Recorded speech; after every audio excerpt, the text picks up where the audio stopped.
in my school, it's something that is kind of always just ingrained in our mind every day, just being in a school where there are so few black teachers.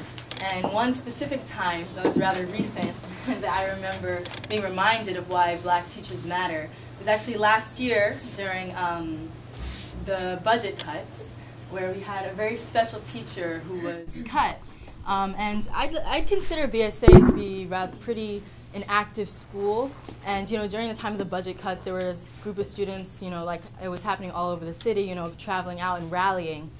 But then there was a time where it really hit home, where we actually lost one of our black teachers, actually. If she doesn't mind calling her out, Miss Duncan Evans. Miss Christina Duncan Evans was our librarian, and she was basically up for, we were going to lose her. And what we saw was, as a response of that, students who we didn't see before rising up, and are being ready to go out and rally, to walk to North Avenue to stand up against our administration, black students, And so for me, I guess that's when I realized the effect that, Ms. Duncan Evans had on our students, and, why black teachers matter.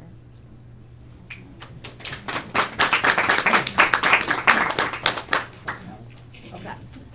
I am Diamond Tay Brown. I am an English teacher, and I am on the steering committee of BMORE. And I work on policy reform for educational issues, criminal justice issues, and campaign finance. And I am actually reminded that, why it's important that we have black teachers every day, because my teacher neighbor is a white science teacher, and we communicate on a regular basis, and every time when we have certain conversations, she'll say to me, well, Ms. Brown, I can't say that, I'm white. And so I'm regularly reminded that there are some things that I have a privilege to be able to say and navigate and do in my classroom with my students that my white counterpart, one, doesn't feel comfortable doing, and two, doesn't have the privilege to do with black children. Good evening. Good evening. My name is Kim Trueheart, born and raised here, and I'm thankful to say I'll be 61 Saturday. Hey! Yes, awesome. So, I don't recall, and mind you, I graduated from Western 1970. And I don't ever recall an impactful black teacher in my academic life, K to 12. I do remember them in college, but none, I truly can't. There was one, there was one. She was a Spanish teacher that I had the great fortune of having Spanish taught to me in elementary and middle school. And she was impactful. But that's about it. Until I got to college and I had a philosophy professor who was just off the hook. I mean, he had us do an assignment, which was a strategic plan for a nonprofit. This is a philosophy course. He said, I want y'all to go out and find a nonprofit and write a strategic plan for them. Right? Why? Because he wanted us to understand the ethical dilemmas, right, of these institutions called nonprofits, right? And many of us picked churches and things like that, and it was an interesting assignment. But anyway, that was very impactful. Did I answer the question? Okay. Good evening. My name is Tyreek Moore, fourth grade educator. I was invited here, thanks to Christina Duncan Evans, to share my expertise, whatever that means, from the perspective of a teacher that's in there now and dealing as a black male with others that look like myself, And I can say that I think is very impactful, especially when, like in the case that you were giving as an example, where some others who are not like us don't want to deal with certain issues, or they may feel a little apprehensive or concerned about their own safety, right? Instead of just talking to the child because it's a child. So I think that it's very important that, especially particularly black males, need to see myself and others like myself in the school every day. All right. So good evening, everybody. I'm Talila Harris, and I am founding co-chair for the Coalition of Black Leaders in Education. And I'll talk a little bit more about that later, but I look at the importance of black teachers from multiple perspectives. I've been in education almost 2 decades, and I was a founder of a social justice school called Baltimore Freedom Academy. And I took for granted that it was a given that the kids should have mostly black teachers. So every black person that came into the building, if you want to lead the STEP team, what you doing after you graduate from college? If you do your student teaching with the middle school upstairs and you're black, what you doing after you graduate from college? If you were my intern and you were a political science major, what you doing after you graduate from college? So it came very easily to me in that space, but I was in a bit of a vacuum. It wasn't clear to me until I left that space and moved into, well, let me take a step back. The other lens I bring is as the mother of 3 children. And my 3 daughters, not a single one of them will have had a black teacher here in Black Baltimore, K-6.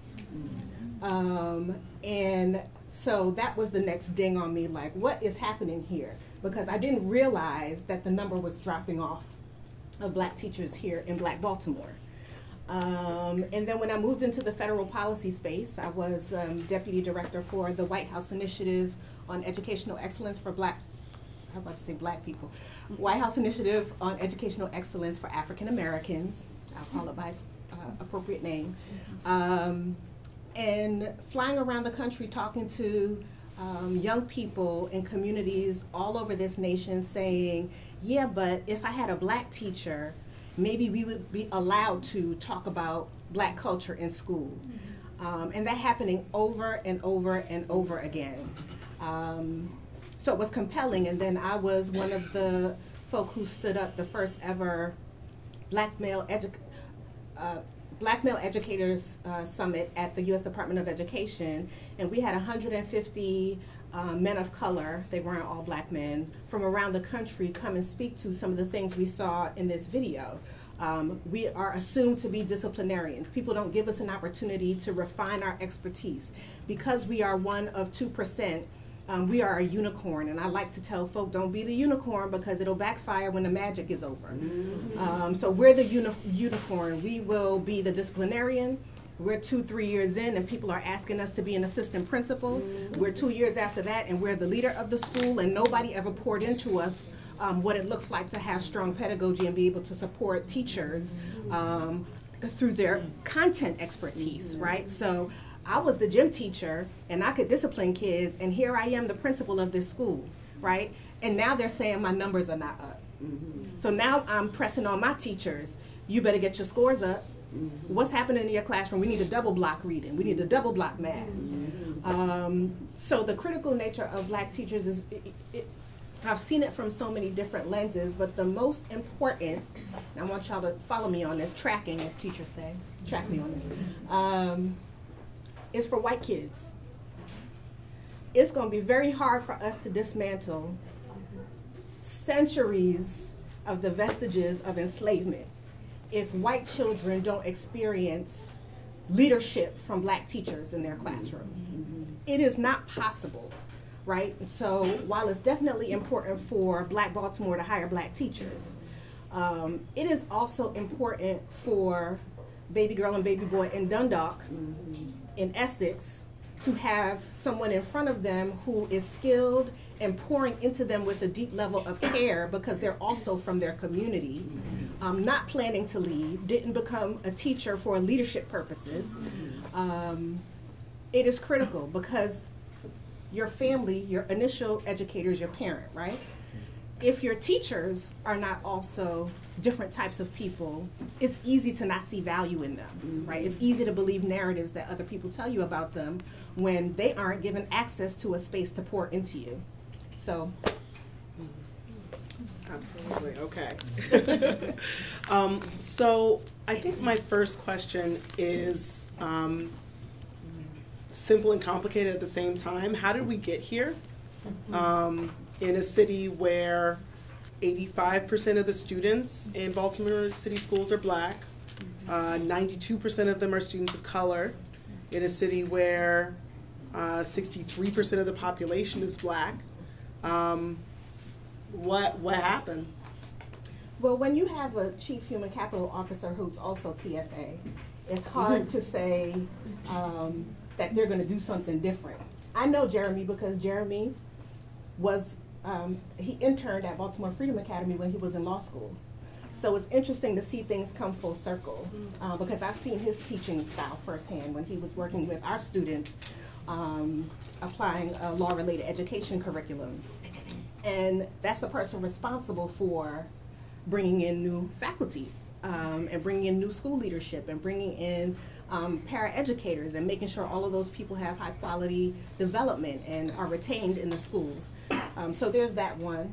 And so whenever I do any public event, I like to say, I apologize up front, although I'm sorry, not sorry. If I step on anybody's toes, and so I want people to stand up straight, okay? It's not just to rain on your parade, although I really don't care about that. The chair of the Baltimore City School Board was Pat Welch for eight-ish years. So the chair of Baltimore City Public Schools School Board was the head of Morgan State University's Department of Education. And I am challenged by that because I'm not clear why a relationship wasn't built with Morgan State University to recruit teachers. And so nobody's off the hook because the fact of the matter is this is Black Baltimore. So black folk don't get a pass on what is and is not done for our kids. And so a part of the issue is we for too long have, like the brother said, have allowed people to tell us what should happen in our communities, right? We have relinquished self-determination in so many ways, and in many ways have participated in the narrative that other people are gonna lead us to victory. They are going to tell us. My doctoral research is on the presence of black leadership in national education reform, and I talked to the heads of national ed reform organizations, which, as you can imagine, many of whom were white, and they all acknowledge that education reform was done to communities and not with communities. Their words. We did this to communities. We didn't ask communities what they wanted. We didn't invite communities to tell us. And now what we do is we build upon buy-in. We build buy-in with communities for what we've already decided is good for them. And so that is jarring to have someone that is the head of a multi-million-dollar organization, right? They can just sneeze into Silicon Valley and somebody will give them 5 million, 10 million to continue to promulgate a strategy that they will not have their kids involved in. So I challenge you to ask anybody who is gung-ho for any particular type of alternative certification and ask them if it would be okay for their child's school to be staffed that way, right? And oftentimes they will say no. For one reason, they probably don't live in Baltimore City and it doesn't impact them, right? But not a single one of those people have had their kids in schools where alternative certification was standard operation.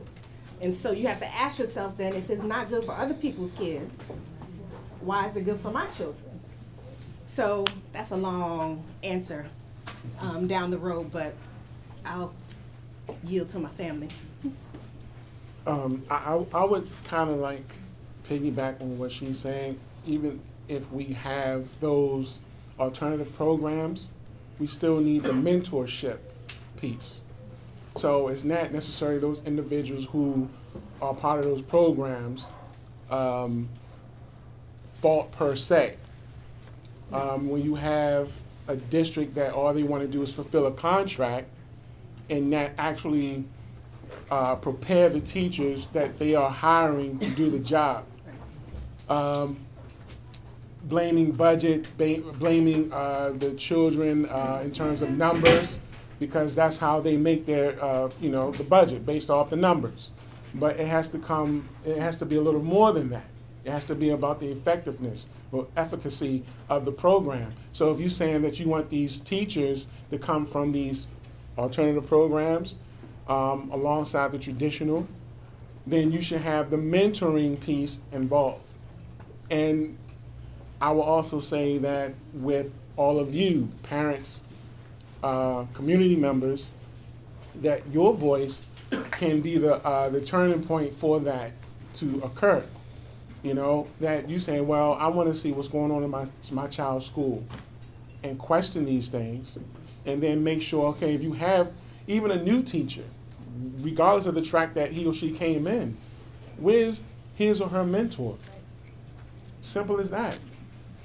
And they go every step of the way, whether it's teaching a lesson, planning a lesson, whether it's having a conversation with the child. Like, so the individuals that I was talking about where they act or apprehensive like they're about to get robbed from the students that they deal with, all they have to do is explain that there's a certain relational aspect to the job in the first place. So I think that we just need to be mindful, and as a community, we need to make sure that we are advocating for those things to happen. And if I can say before you speak, Sister Kim, something that always gets missed in these conversations is that people tend to zoom in on individual teachers. You're never going to hear me say to a TFA teacher, I don't value you, right? Because they came in through a strategy, although at this point, 25 years later, I think people are conscious that it's a problem and still do it. But it's not about the individual teachers. It is about the strategies being applied to different communities. So oftentimes that gets missed, and you have some people walking out the room real grumpy, like, I'm a social justice, like, okay, calm down. I stayed in the classroom 5 years, 7 years, good looking out, but it's not about the individual teacher. It is really the strategy that I'm speaking to. Okay, how did we get here? I look back to my elementary school days, and I went to Mary E. Rodman Elementary. All the teachers there at the time were black. But one in particular lived one block from my home. And as I walked to school, she walked to school. As I walked home, she walked home. And it was clear to us that she didn't mind stopping at our house and knocking on the door and telling our parents what we did. Okay? Because it was her community, we were her children, and she lived amongst us. Okay, first thing.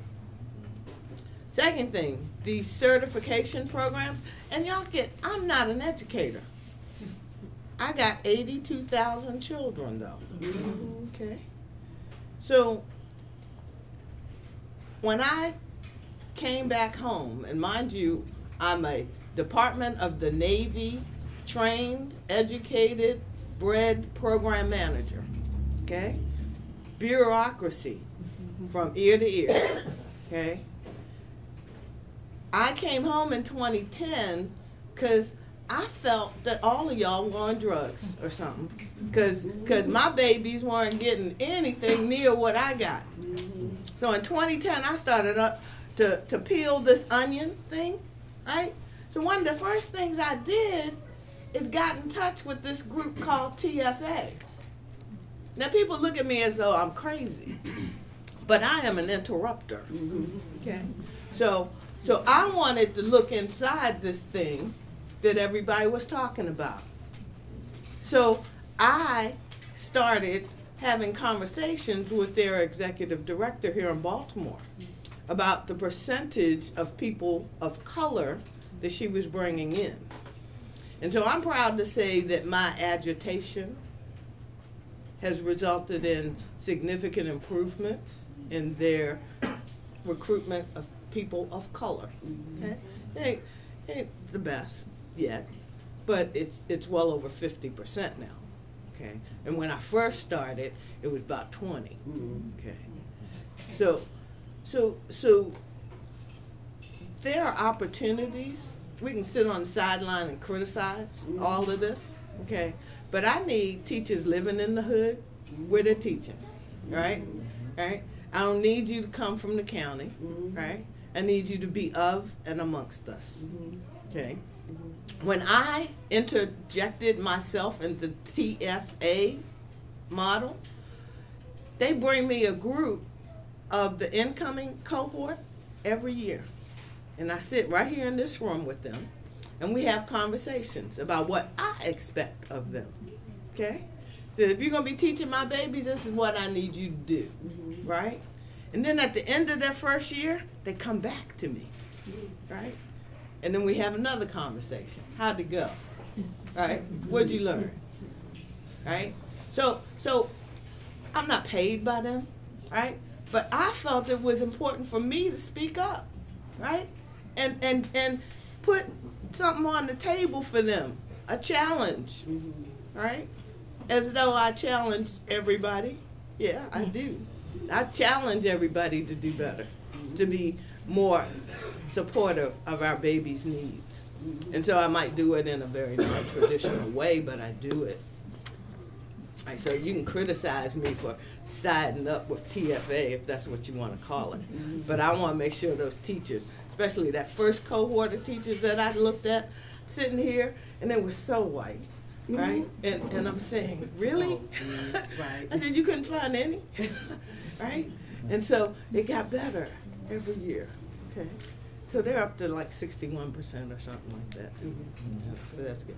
But the point is, how did we get here? We started recruiting from other places, teachers, because somebody said the schools aren't producing teachers that we can hire. You know, in Baltimore, we used to have these things like Towson State Teachers College, Coppin State Teachers College. They got too big for that, right? So they didn't want the moniker of being teachers' colleges. So they've changed their names. They're now Towson University, Carbone University. The teaching emphasis of the black local institutions is passé. How do we reignite the need for those institutions to produce great teachers? They are state institutions. Guess what that means? We fund them. Our tax dollars fund them. Who told them they could change their, curriculums? Why aren't it? What teachers' colleges do we have here? Hopkins? I don't know, but I'm going to drop that dime, and I spend a lot of time during the 90-day session in Annapolis, dropping dimes, saying, you can't keep funding those people over there, right? We got this thing called HBCUs and the lawsuit and all that crap, Until they start producing the student graduates that we need, right? They're missing the bar. We have a shortage of teachers, black teachers. So how come we aren't demanding that these institutions that we pay for get back to their job? Y'all need to speak up, because I can't be the only one saying this. Can we speak up? I hate to interrupt, but there are 14 Morgan State University seniors that are in the midst of their internships that will graduate in May. Awesome. That are sitting right in this Awesome. room. I love it. I love it. And I understand what you're saying about everybody wants our students. Uh-huh. And unfortunately, there's only 14 graduating this semester. And we've got people beating on our doors from California, coming to the enroll. seminar, begging for our children. Because now we can't let them go. college, they don't go to Morgan to be teachers, they go to be engineers. Right, So right. it's not that we're not putting them out, because Dr. Anderson, Dr. Gibson that just left, and Dr. Spicer, and myself, we work really hard. Morgan State, stand up so they'll see who you are. But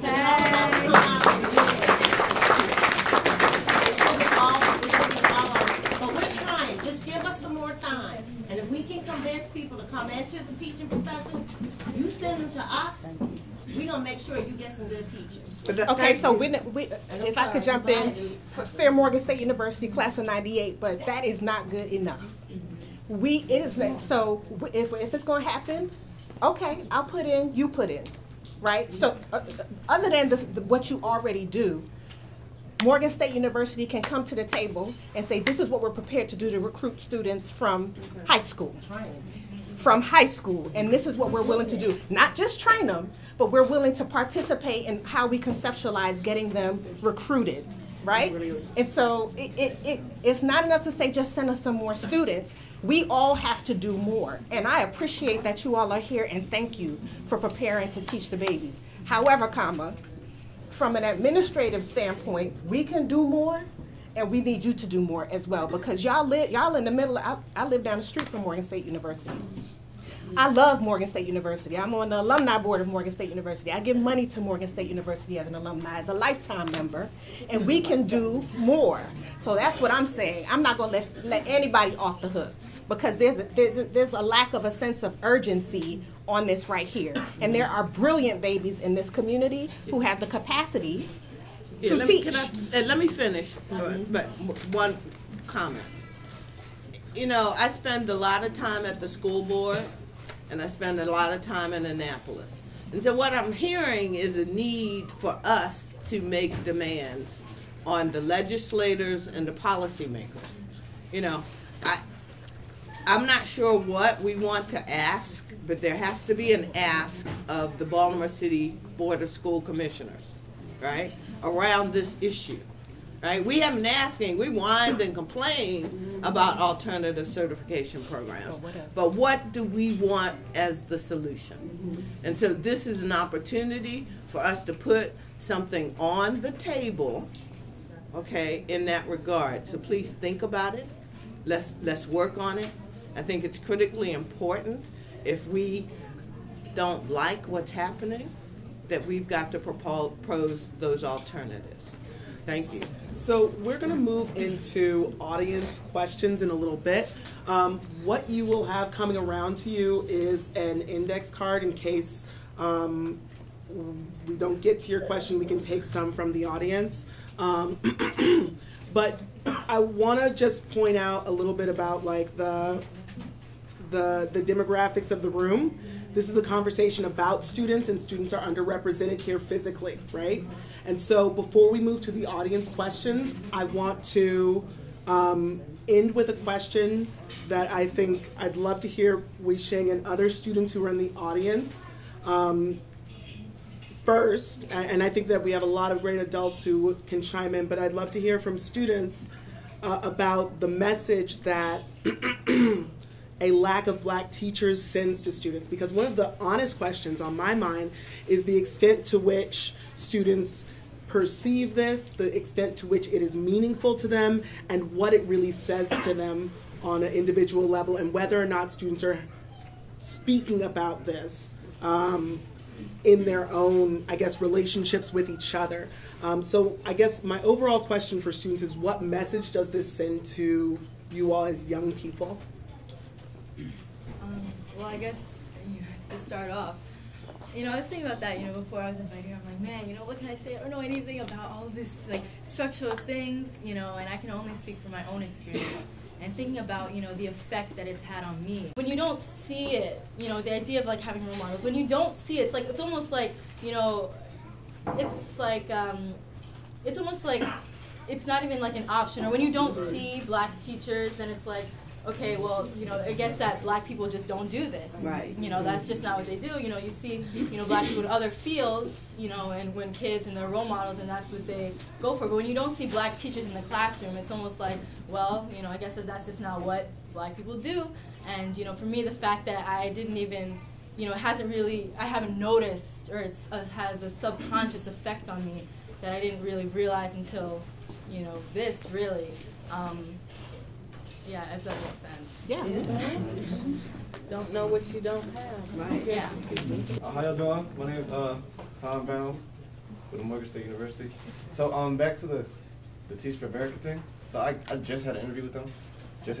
So I'm gonna tell you exactly how it went. So like, first of all, I was like one of only 2 black Hispanic males in there. Right. And like the way they do it, like that's why I really like wanted to speak on this. Like they really like try to push for outside people to come in. Like I was the only person there who is in like an actual like certification program. Like none of these people passed the praxis. None of them took it. A lot of people weren't from Baltimore. I'm not from Baltimore, by the way. I'm not saying anything. I'm not from Baltimore. I'm from New Jersey. And like it was just like interesting like to hear how like people are saying it. And I guess like the big problem is like the practice test, like the certification test. So, especially the big problem is like the certification test, like when it comes down to stuff like that. So, they really want people who've like already like passed the test and already did stuff like that. So I guess the people that they're bringing in, I guess the white people, the people from the PWI, they've already gone through this stuff. So I guess that's the big problem. And then the people who come into these... Speak up and project it back. The people who are at the top, like Teach for America, different charter schools like that, they're white people. So they come into our neighborhoods and dictate what's going on. So even when they hire black people, black males, black women, Hispanic women, Chinese women, so on and so on and so forth, they keep you at the bottom, but they're never like in control of the money. Like I'm pretty sure the high executive of Teach for America, he's white. All the big people up top who make the decisions are white. And I think until you have people in those power positions to control what's going on in the neighborhood, then nothing's going to change. So I think that's what it is. You need more people at the top to make stuff happen. But that was very interesting when you talked about the Teach for America. Yeah, that's true. To continue down this road and have like I guess a more detailed conversation, because I think we're ready for that from the questions I'm getting. Someone is asking, what the hell do we do about certification? What should the gates to enter teaching look like? Yeah. Oh yeah. So for me, I guess the whole idea, the praxis, which I only was aware about, recently, and I kind of paralleled it with the SATs that we have to take, and the idea about, even though my grades are good, when it comes to SAT, my SAT scores are terrible, and it's not because I don't know what it is. It's just that I have other problems. Whether it's just like I always run out of time. I never have time to finish the problems. And I think about when it comes to teaching, there's so much more, to teaching than just about what, the certain subject. Mm-hmm. Like I think it was brought up before, the idea about if you want to teach, it's about the relationship you have with the students. If there's anything I've learned from a teacher, the most, it hasn't just been, what they've taught me about history or math. It's so much more. It's like a mentor, and there has to be a personal connection. So when it comes to that, I think that whatever this praxis test is, testing the specific details, facts, or whatever, there needs to be another test that tests how the teacher or the candidate works with children, and being specific to the children that they're going to work with, so that anyway, that's great.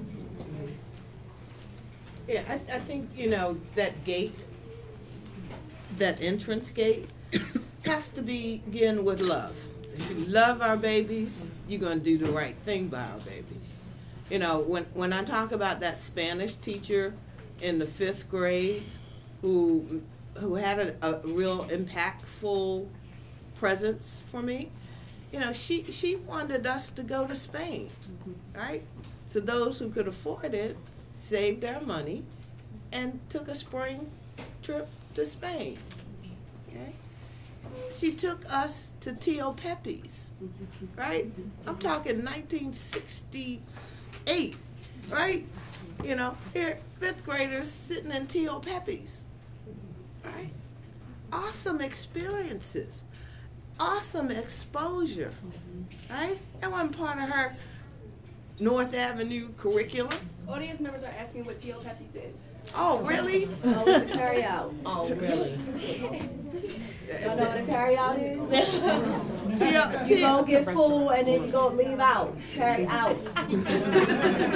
Now, the Tio Pepe's is in the 60s, the 70s, the 80s, the 90s was a very upscale restaurant with a Spanish theme, right? I mean, we're talking waiters and we're talking linens on the table kind of restaurant, right? Downtown Baltimore, right? And so, you know, we're talking to sit down at the table was $25 back then, right? So this was very upscale, right? To take a group of black children from Mary Rodman Elementary School back then, okay? So those are the kinds of experiences that if you can't offer those kinds of things to our babies, not to mention the academics, but the socially important activities and opportunities, right? That's what our kids need. Some of these kids, they never left their neighborhood, right? They don't know what a sit-down restaurant is. All they know is the carry out on the corner. Mm-hmm. And to add to what Kim is saying, not just having the kids be exposed, but the teachers, the potential teachers need to be exposed.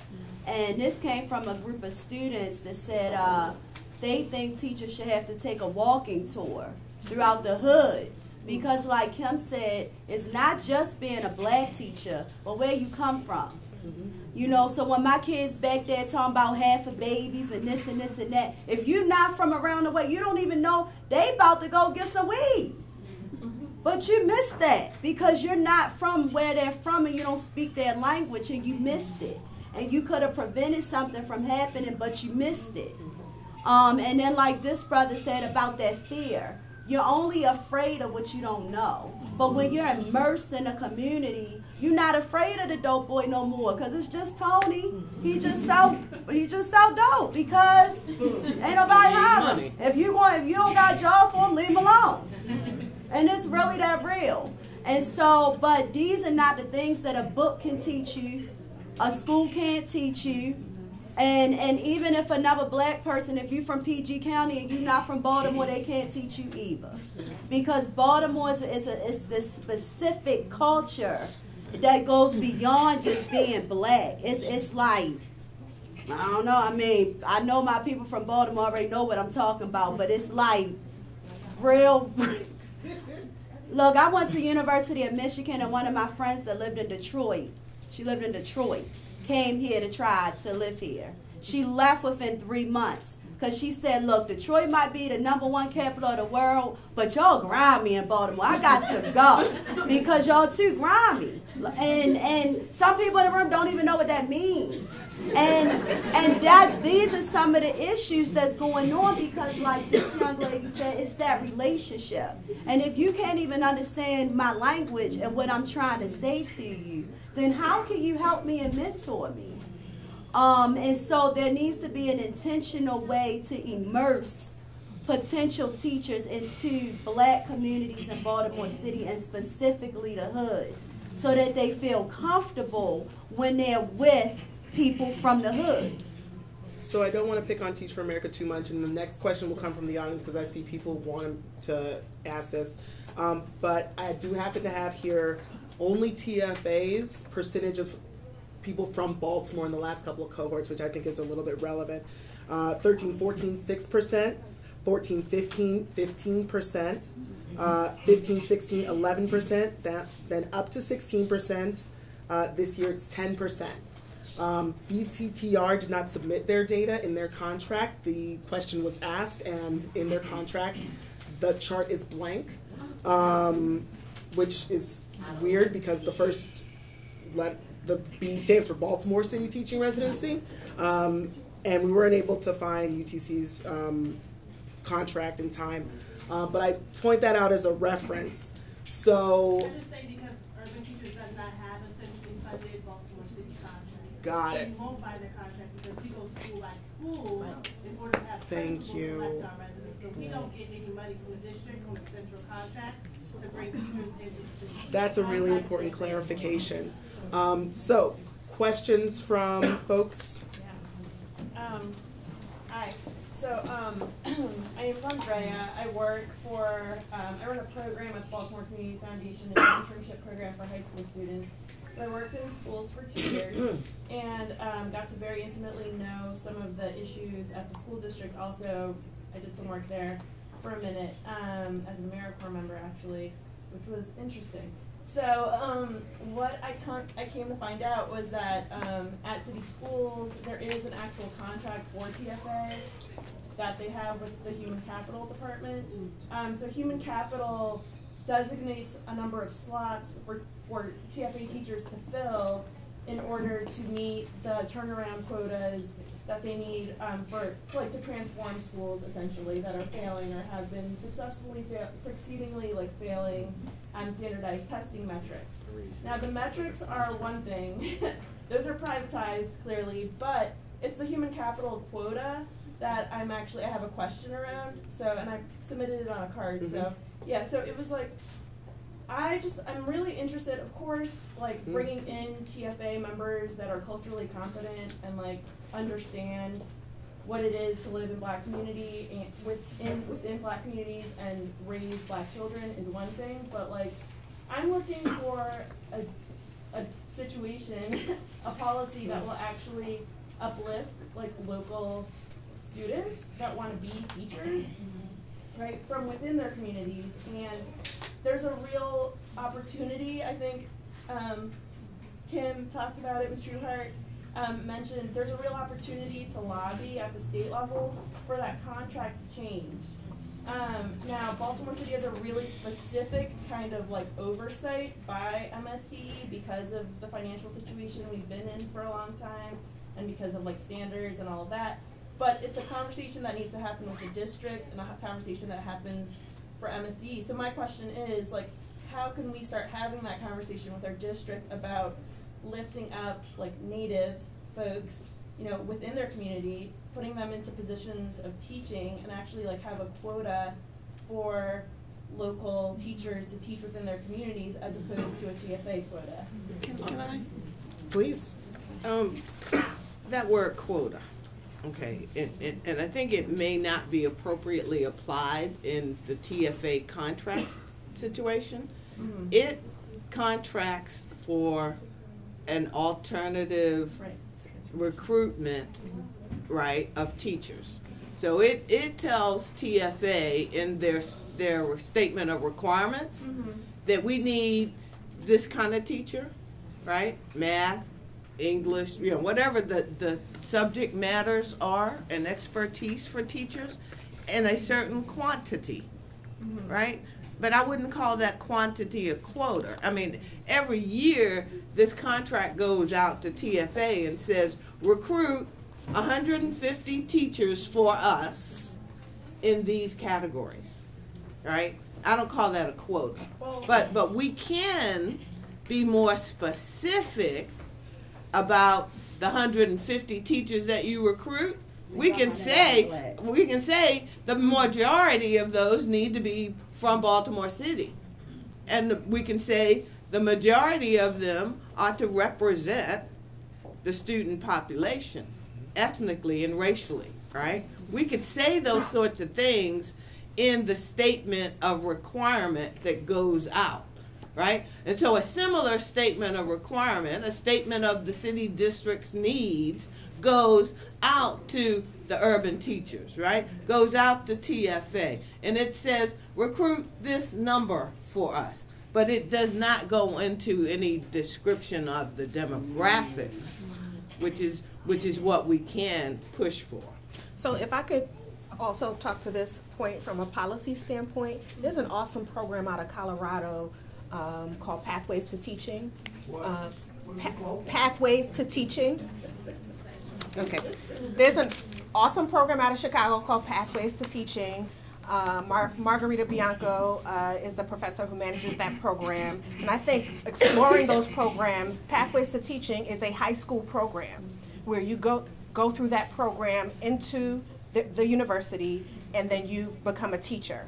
And so from my vantage point, if we can push for a policy where alternative certification requires you to do more and not less, that is one thing. The Carbone Commission has recommendations out right now where they're going to transform those recommendations into policy to be presented in the next legislative session. So I think we have an opportunity there as well to ask for things like credentialing of teachers and credentialing of principals to include some kind of assessment. So it doesn't necessarily have to be a test. What's interesting in their recommendations from the Carbone Commission is that it says that students in high-performing countries don't take multiple choice tests. So they want to push for more formative assessments, right?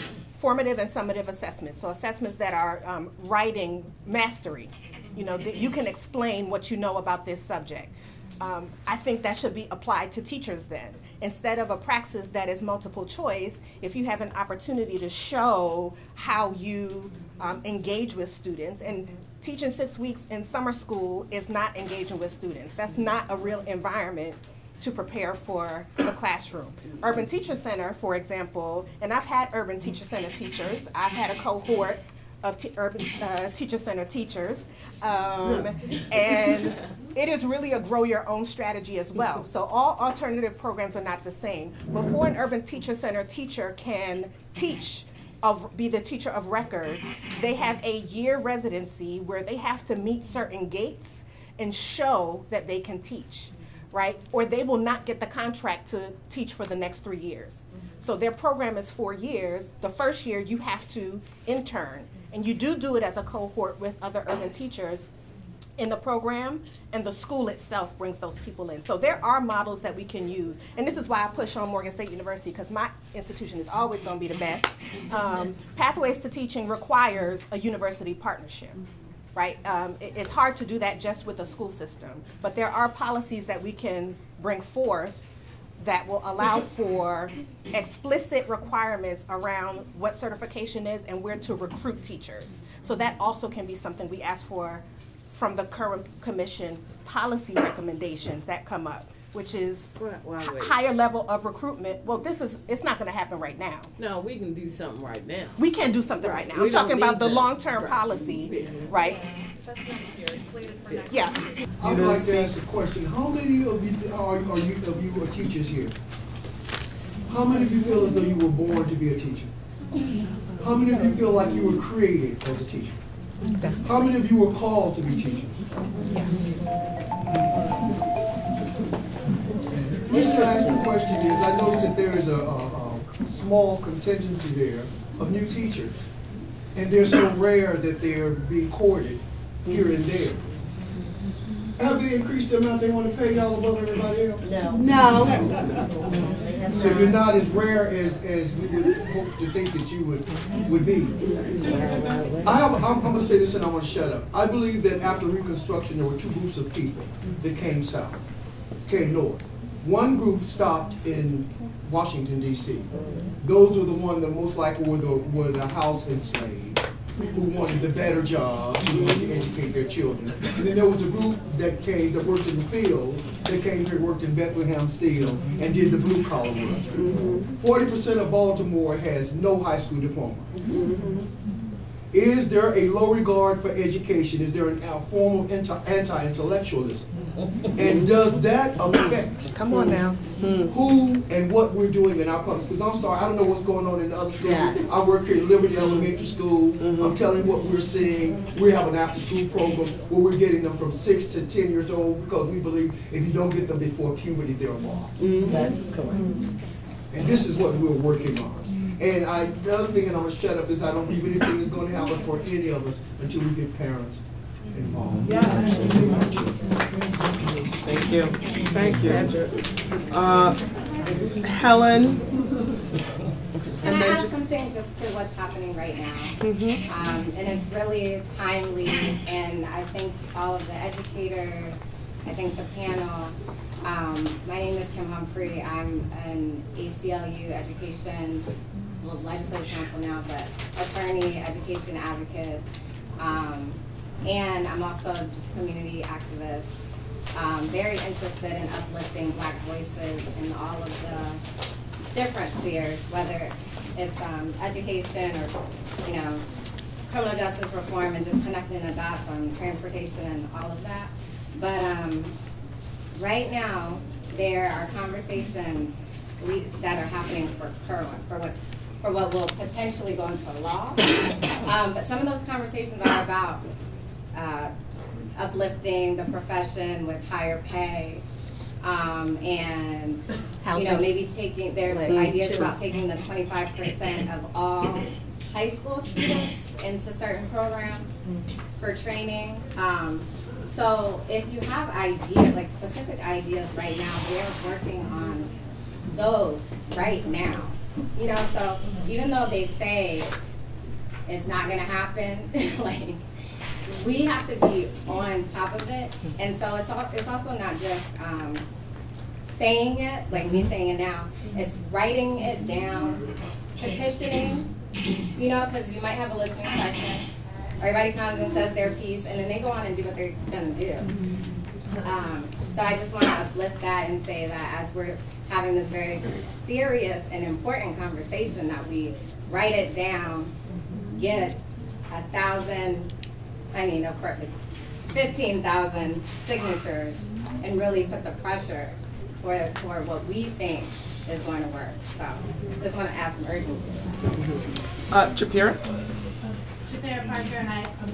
I'm with Urban Teachers. I want to ask a question though, because I was recently at an MSDE certifying agency meeting. That's for all colleges, all alternative preps, everyone in the state of Maryland.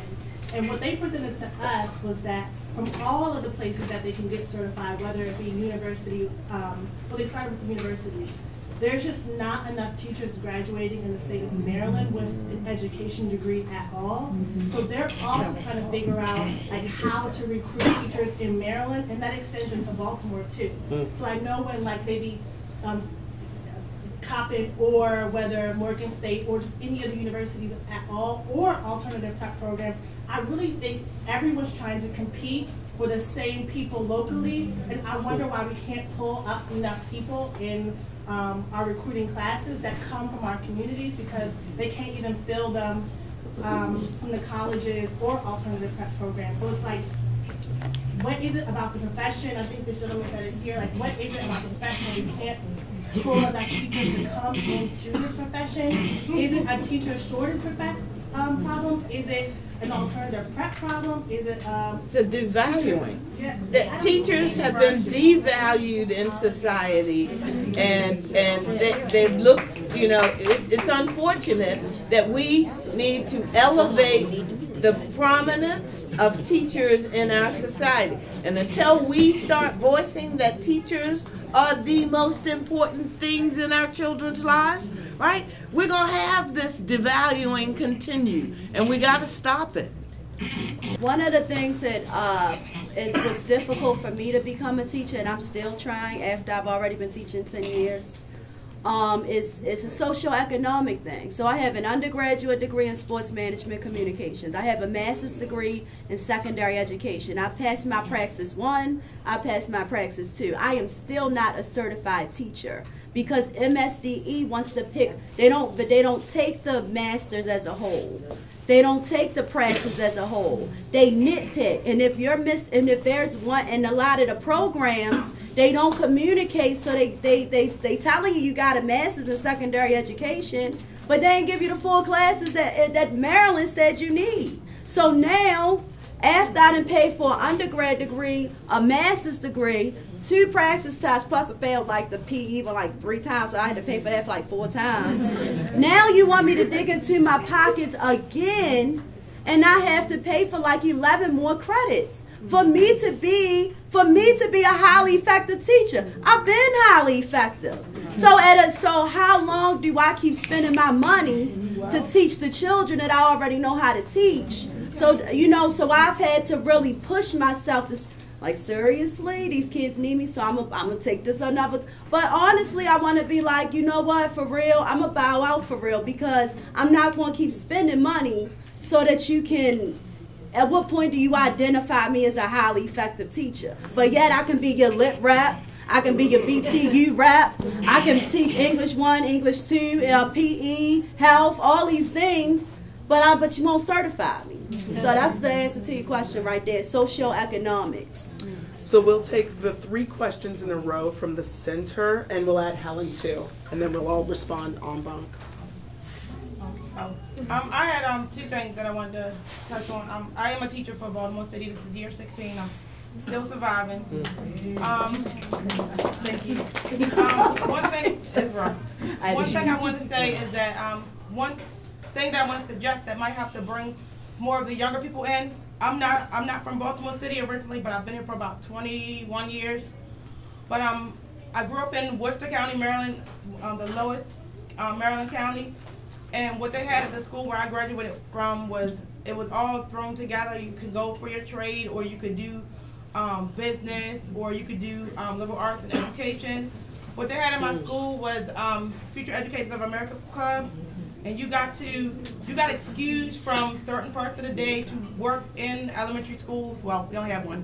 To work in the elementary school. Yes, one elementary school, one middle, one high. But anyway, you got excused for certain parts of the days to go and work in the classrooms with the teachers, work with the kids, hands-on, and you got credit for that. Everybody who finished from that club, from my school, are all teachers. Everybody who rolls through, they become teachers because they get the hands-on experience young. I was in that club from grades, I was in from 9 to 12. So in grade 10, you could go around to the schools and spend time in there, and I think that really helped to push people out to become teachers, because as I said, everybody that I know before me, after me, who went through that club, they're all educators. Another thing that I wanted to speak on is trying to figure out why the teachers are leaving. It was touched on a little bit about experiences and understanding where the kids are coming from. Again, I'm not from here, so I don't have those experiences. I get those experiences through the lives of my kids. I teach in the Latrobe Project over at Johnson Square, so it's really rough. So I dive in with the kids. I walk the communities. I know the families. I still don't understand because it's high trauma.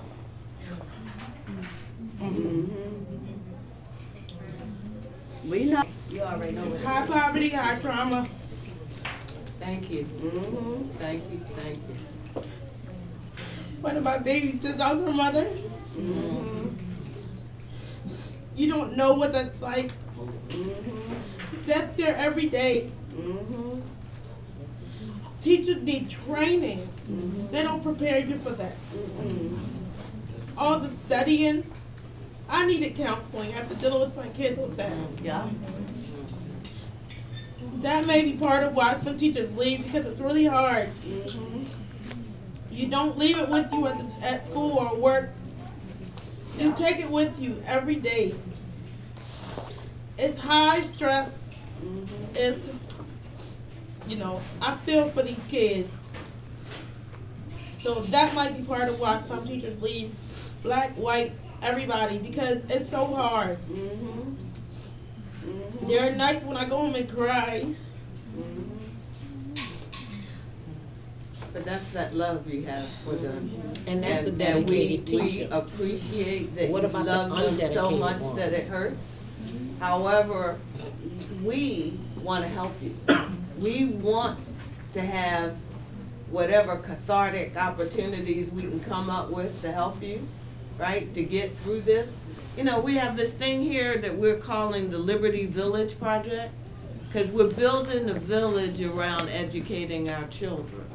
Because we've often said it takes a village, but we don't see it manifested nowhere, right? So we're going to build that village right here to uplift folks like you who have that love for our babies.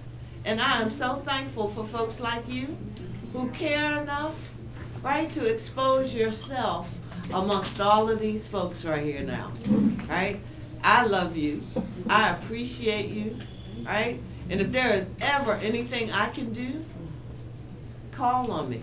Thank you. Please. And that adds to that sense of urgency that Camila is talking about, because it's easy for people to say, we're here, we're going to help you, let's pass a policy and all that stuff. But we got to go to class tomorrow, y'all, to deal with what she's talking about. Like tomorrow, Daquan Bennett, the one, I know some of y'all might have saw him on the news or whatever, that was one of my extended day students. Like, they our kids that y'all seeing on the news, that y'all criminalizing, that y'all sending, like, they our kids. And the sense of urgency is so real unless you are in that type of environment and classroom every day. Like she said, she in Latrobe. I'm across from McCullough Home and Bruce Manners on a one-floor school where you got McCullough Home boys and Bruce Manor boys at it all day long. But don't nobody know and don't nobody care, because we talk about curriculum, we talk about this, we talk about that. And meanwhile, like Kim said, you devalue us so much that you like, just deal with it till we figure something out.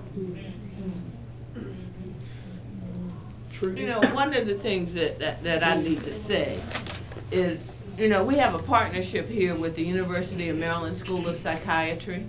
And one of the things that we're doing is having peer-to-peer. So I've gotten 12 people trained on this coaching thing, where we're bringing parents in of our most troubled kids, right? And saying, let's sit around and have some conversations, right? Let's talk.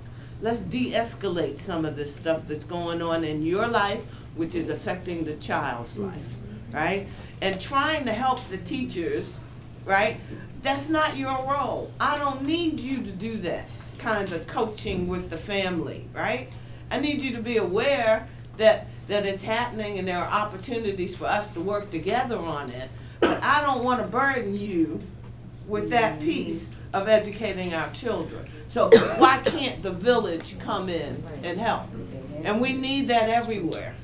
And if it's not happening at your school, then you need to demand that it happens, right? I am forcing people to come to the table to help address these issues. And I ain't taking prisoners, right? Because I cannot countenance the fact that it is being left on you. I know that burden. And it is unfair for us to drop it on you and say, educate them, teach them to read, write, all of that, and fix the psychological damage of the trauma. You can't do all of that by yourself, sweetie. And I know that. And we're going to fix it.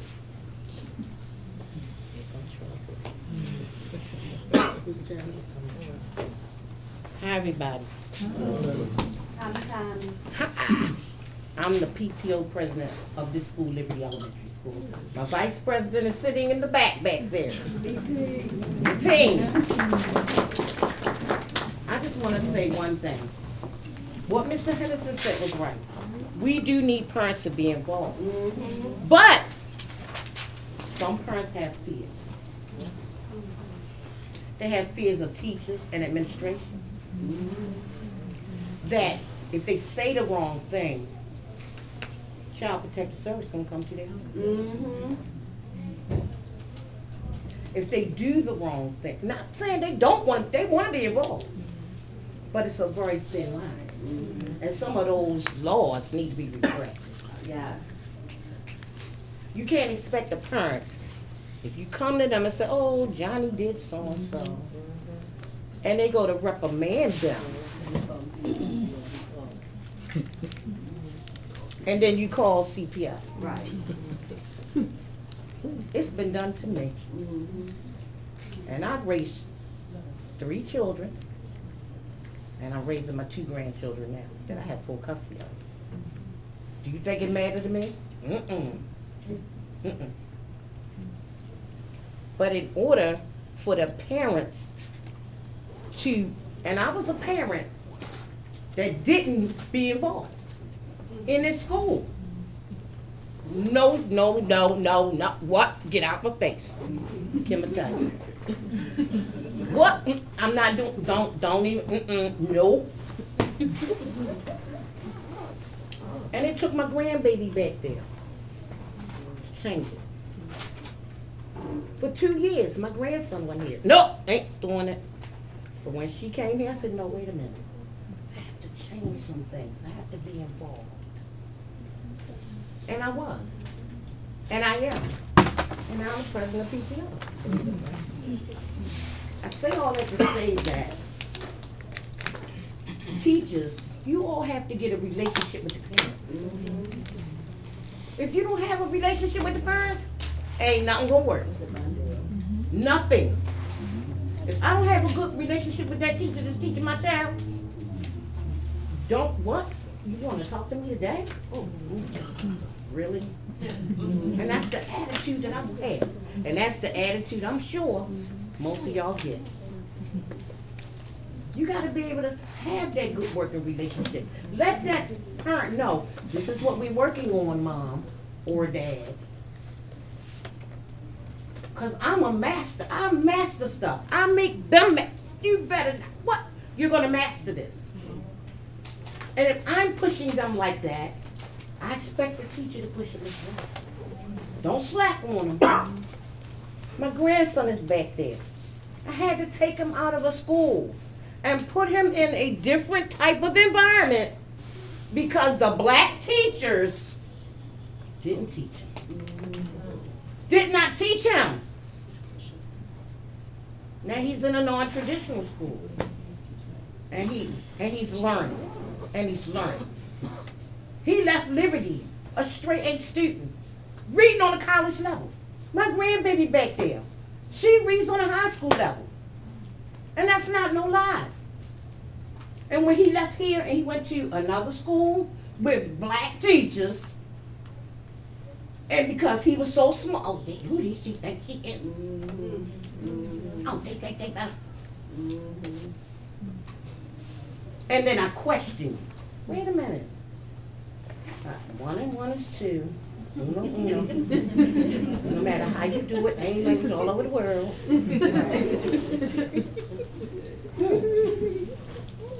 And they teachers tend, not all of y'all, not to want to be questioned. Right. But you have my child in your hands that you're molding. You're molding their mind. And I want teachers to also understand, PATT. Parents are teachers too. We're the first teachers. And that's really all I have to say. Thank you. Hey. No, you don't. February 22nd. I feel like and on February 22nd, we're hosting a town hall meeting at BCCC 2901 Liberty Heights Avenue, investing in parents. We have to. We have to let them know. It's okay. Okay, what Johnny tells us, between abuse and discipline. It's a big difference. But a lot of teachers tend to say discipline is abuse. And it's not. But then when the child abuse you, you want me come to school and I'm like, girl, please. Or I'm gonna be like this on the phone. Who is this? Girl, I'm going back to BD. I talk to you. Thank you, sis. Because that's how you shut me down. So when you shut a parent down, that's what you get. That's what you're gonna get. Be a little bit more mindful, a little bit more open, and then you will see the difference. You will see the difference in those parents. You will see the children becoming more better citizens in the school. Believe me. Thank you, Miss Janet. What's all that say? Gotta go, girls. 8 o'clock. I get them children in bed. One of the things that was mentioned was trauma, and I thought I saw Ashley Williams. Ashley, are you here? Can we let him? He's been raising his hand for whoever sir is. Yeah, a good long time. I kind of feel like I have to apologize. I feel like I'm a lot of the things you're talking about. My first year in Urban Teachers, I'm from Omaha, Nebraska. But one of the problems you spoke about, it reminded me of an experience, like not an experience, but something that happens a lot in Nebraska. They have a hard time getting doctors in western Nebraska. Nobody wants to go through all that education and then go to western Nebraska and be a doctor. One of the ways they address that are scholarships, that you have to pay all of it back if you don't then become a doctor and be a doctor in western Nebraska. Right now I'm at Benjamin Franklin High School. I teach only seniors, and a lot of them are trying to go to college. For a lot of the reasons you've mentioned, SATs being like one of the major ways that we assess our students and their ability to go to college. And some of the ways that that's not fair to a lot of students here. A lot of my students have a hard time finding schools that they can afford to go to. I know that there is some money in the community specifically for scholarships. Representatives at the state level have scholarship funds. So I don't know, like one idea might be to purpose that money specifically for students of color in Baltimore to get those scholarships contingent on becoming a teacher and teaching in Baltimore for a set period of time. So we probably have time for 3 more audience comments if they are rapid fire. So I see.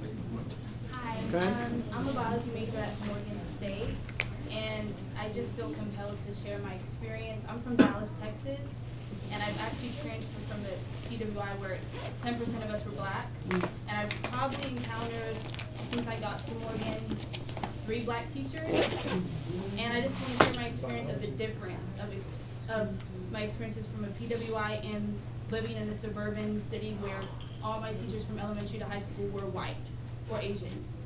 At Morgan, like black professors that I've been blessed to be taught by, they don't just feed you book knowledge or head knowledge, it's spiritual. And I get emotional, but it's a blessing. I know that's right. And I'm sorry. Okay, lots okay. Take a deep breath. I'm pull together. But that was a really good way to put it. But I never leave a classroom empty. I feel full spiritually, mentally, and it pushes me to want to represent my school, my people, 120% every day. And and I'm not saying white teachers or anything don't do that for me, because I'm inspired no matter what. But just seeing someone who looks like me lead a class, lead a school, lead a community, it's a totally different, it's magical. And it's needed. So it's not, besides the politics, besides all that, it's imperative. It's not, this can't be a choice no more. This can't be, no. Even if, you know, I've been inspired, I want to become a pharmacist, and it's inspired me to later on in my career want to be a professor, want to be a teacher, because I don't know what else is more rewarding. I really don't. So I just wanted to share that. That's what being Morgan Maid looks like. So take that admission. Trudy Leocadio was featured in the video. I think I've seen her hand for a little while. Go ahead, Trudy. Yeah, I just wanted to say something very, very quickly as a former Baltimore City school teacher, and I taught at DSS. I see an important role here for the older teacher to be an advocate for more black teachers in the classroom. I'm also keenly aware of the fact, when I look at these 14 young people, that when I graduated from Morgan in 1971, there were over 1,000 people in my class. And most of them were going into teaching. So what has happened over the years is that, let's not forget, most African Americans don't come from generational wealth. When I was at Morgan, we had a teacher's grant. We had something to help us get through to say that we could then go into public education and survive. So let me get back to the older teacher. People in my age group right now, if any of you are in here, we have a job in front of us. We have to support these young people.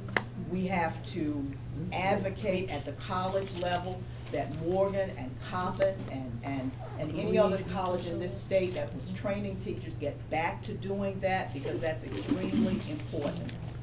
And we also have to advocate in Annapolis for the funding that will be specifically set aside so that we can get more minority teachers into the classroom. And to this young lady right here, when I went to Morgan in 1967, and I graduated in 1971, most of my professors were black. I walked away from Morgan believing that I could do anything. That's right. Because they believed in me. And because they believed in me, I was able to leave Morgan and teach in Baltimore City Public Schools for 40 years.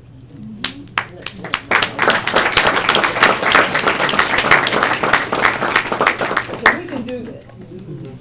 We can do this. Those of you sitting in this room who are in my age group, we can do this. We can make sure that the next generation, the generation that's teaching my granddaughter right now, sees a black face. And that's not only important for the black child, but the white child needs to see us too. Somebody's already alluded to that. So it's very, very important. So thank you, and we can get this done. Helen? Thank you. It's hard to follow. There's an important statistic here, which is if we just brought back a fraction of the black teachers who left Baltimore City in the past 5 to 10 years, who were really good teachers, who met a problem like Davante's talking about. Heart's all there, knowledge is there, dedication is there, but they've been asked to take the same praxis exam 4 times, or someone's lost their certificate, or whatever it is, or they were assaulted by a child and it wasn't dealt with. There's hundreds and hundreds of examples of black teachers who should still be teaching. And so one of our supply routes is actually people who have already done it, and who are experts and who know how to do this. And we should be inviting people back. And I agree with this. And there's a world of expertise in Baltimore, and a world of dedicated teachers. And statistically in the nation as a whole, we would not have one teacher vacancy if we could just get back all the certified teachers that we have. Can I jump in with just a quick plug? Raise your hand, Jessica. That's Jessica Fauntleroy. She's the other founding co-chair of the Coalition of Black Leaders in Education. And if I could just make a quick plug, there are lots of coalitions in this city of organizations. This coalition is of Black Leaders in Education. Only. So, only. And I just wanted to add that because I like that. Add it. Because we come from critical race scholarship in our approach to establishing our own destiny. But I want to talk about leadership. If it is in your wherewithal to pour into our children, you too are a Black leader in education. So before you go, if you want to talk about both the policy side, real-time advocacy, parent organizing, student organizing. We also come from a vantage point that the schools alone strategy is never, ever, ever, ever going to work. If kids have a great teacher but they go into a community that is unstable, it's not going to work. So we are looking at this from a very holistic standpoint, but we are being very aggressive in a timeline to, like Kim said, Humphrey, articulate the strategy, articulate the policies, and demand that people act on them, because we do vote, right? And we do care about our children. So I just want to put that out there. There are other coalitions. No shade to other coalitions. They're going to do what they do. But this coalition in particular is for Black leaders in education to chart our own destiny. So we invite you to engage with us. I think you guys have our names somewhere, maybe the Facebook. My email is firstnamelastname@gmail.com. Jessica.Fauntleroy@gmail.com. Jessica T. Fauntleroy@gmail. So we invite you to join us. So, you know, when we say, sis, we got more to do. I'm not. Tell us your name again. Kalila Harris. get your If you name go to tag? Teachers Democracy Project, TDP Baltimore's Facebook, you'll find all of the names of the panelists, as well as a live video of some of the majority of our discussions tonight. And if you want more information on that, I can give you my card. Can we give our panelists a round of applause?